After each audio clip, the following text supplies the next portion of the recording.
Tonight, President Trump stepping up his attacks on mail-in voting. With the post office in crisis, the president calling universal mail-in ballots very dangerous. Democrats called back to Washington to stop what they call an assault on an American institution.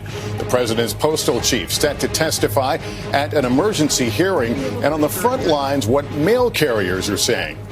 The DNC kicking off a convention unlike any in history, nearly all virtual. Michelle Obama headlining night one, the stakes and what to watch for, and President Trump, how he hopes to grab the spotlight. Coronavirus on campus, just 1 week into the semester, the first major university to send students back home. And the images raising concern, huge parties with no social distancing. The historic disaster in the Midwest, tens of thousands still without power a week after a powerful storm. Heat emergency, 52 million under alerts. Death Valley hitting 130 degrees. A scorcher fueling explosive wildfires. And the little boy with 3 wishes, the overwhelming response from all over the country.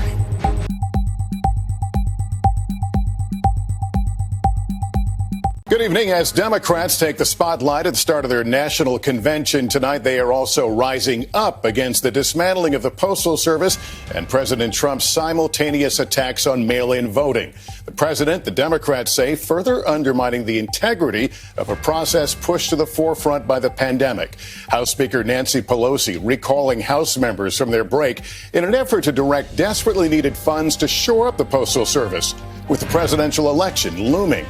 Peter Alexander starts off our coverage. And Peter, the president is defending those changes at the post office. Yeah, Lester, President Trump insists he is pushing to speed up the mail, not slow it down. But policy changes implemented by his postmaster general are doing just that. And tonight, top Democrats warn the White House is trying to interfere in the election.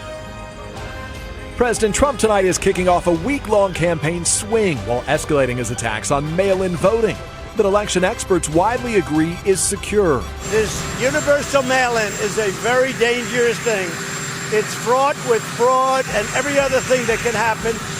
And we have to be very, very careful. And I want to make sure the election is not stolen. Concerns keep growing over mail delays. These protests today in Arizona as the Postal Service has slashed overtime and removed mail processing equipment.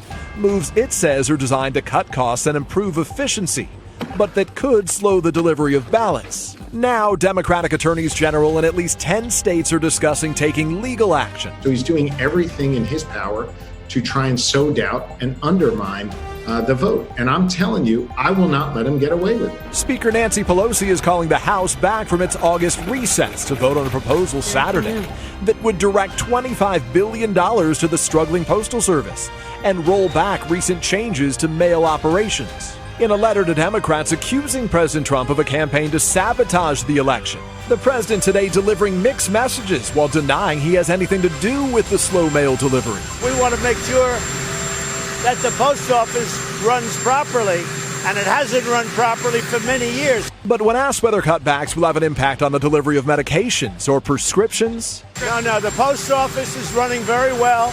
Tonight, Postmaster General Louis DeJoy has agreed to testify at a hearing next Monday.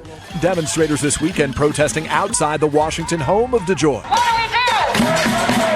A Trump ally who's given more than $1 million to the president's campaign. And as photos emerge that appear to show mailboxes being hauled away, a Postal Service spokeswoman tells NBC News they'll postpone removing boxes for 90 days until after the election, while they evaluate customer concerns. Peter Alexander, NBC News, the White House.